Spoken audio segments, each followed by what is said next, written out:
Welcome to The Explainer. Today we're looking at a geographic anomaly that is just absolutely fascinating. Picture this, one single beautifully green island, right? But mysteriously it houses two completely distinct capital cities and two entirely different countries. It's literally a landmass united by geography, but completely separated by a line drawn on a map. Okay, let's dive right into this. Down to the south, we've got the Republic of Ireland. That's a fully independent, sovereign nation. But up to the north, that's Northern Ireland, which is actually a constituent part of the United Kingdom. So we're looking at two totally separate political entities sharing this one relatively small piece of land. Geographically, it's seamless, but geopolitically, the reality is starkly split in two. So the crucial question staring us right in the face is why, right? Why are there two Irelands divided by a border? It's a question that honestly trips up a lot of people when they scan a map of Europe, because we really don't see this happen very often on islands of this size. And the answer, well, as is almost always the case with these great geographic puzzles, is deeply, deeply rooted in history. Basically, to understand the border, we've got to understand who crossed it first. Which brings us to part one. Invaders who stayed. Let's just zip right through the early timeline here.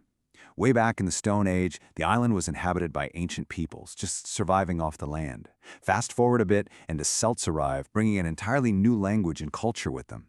Centuries pass, and then suddenly, boom, the Viking era begins. They raid, they leave, they come back, they raid again, and then, well, they start doing something a little bit different. They look around at this lush, green landscape and essentially think to themselves, hey, why not stay here? And this actually becomes a bit of a historical punchline for the island. The Celts thought the exact same thing centuries prior. They decided to literally unpack their bags and settle down, rather than just passing through. Now, let's slow down for just a second, because this demographic synthesis is absolutely vital.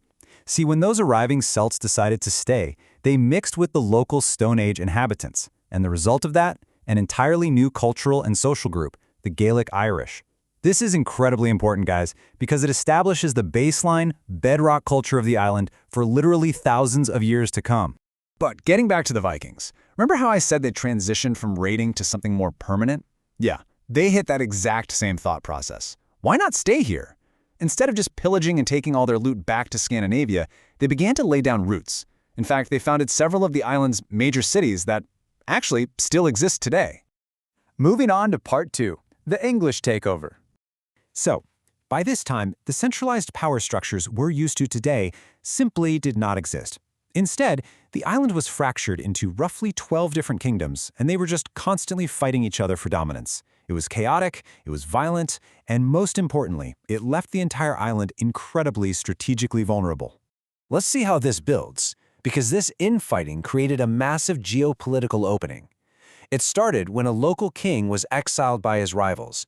In a desperate bid to reclaim his territory, he crossed the water and actually asked the English for military assistance. And the English?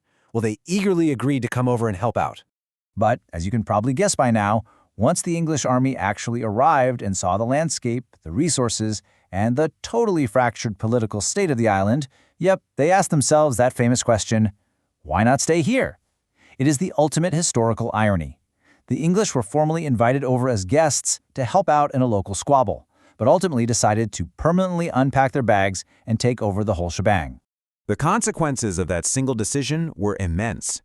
Eventually, the entire island fell completely under English control. Unsurprisingly, the native Irish were deeply unhappy about losing their sovereignty. And that triggered centuries of intense rebellions, resistance, and relentless uprisings against English rule. That brings us to part three. The religious divide. Now this is where the true foundation of the modern physical border was laid. Facing these endless rebellions, the English leadership desperately needed a new strategy.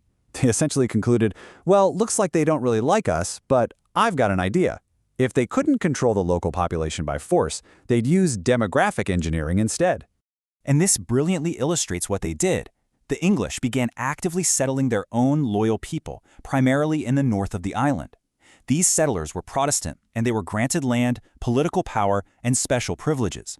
Meanwhile, the native Irish, who were mostly Catholic, were relegated to a ruled class across the rest of the island. It was a stark, completely intentional, and frankly explosive divide. Which sets the stage for part four, the final split. All of that historical kindling we've been talking about, the invasions, the loss of control, and this deep demographic engineering, it finally caught fire in the early 20th century. The tensions completely boiled over into the Irish War of Independence. After a fierce conflict, the South successfully broke free from British control. But the North? They made a drastically different decision. They chose to remain. The newly independent Ireland essentially declared, "We've had enough of this, we're leaving." But Northern Ireland countered with, "Actually, we're staying." Because the English had spent centuries intentionally concentrating a loyal, highly privileged population in the north, that specific region had the political will to maintain its ties to Britain. The island literally physically divided itself. Which leaves us with the geopolitical reality we see today. Ireland becomes a fully independent country, Northern Ireland stays part of the UK, and a firm political border is drawn right between them. That single island with two capitals we mentioned at the start? It isn't some weird mistake. It is the direct, structural result of centuries of shifting demographics. So we leave you with this final, provocative thought. Will this historically rooted border remain forever?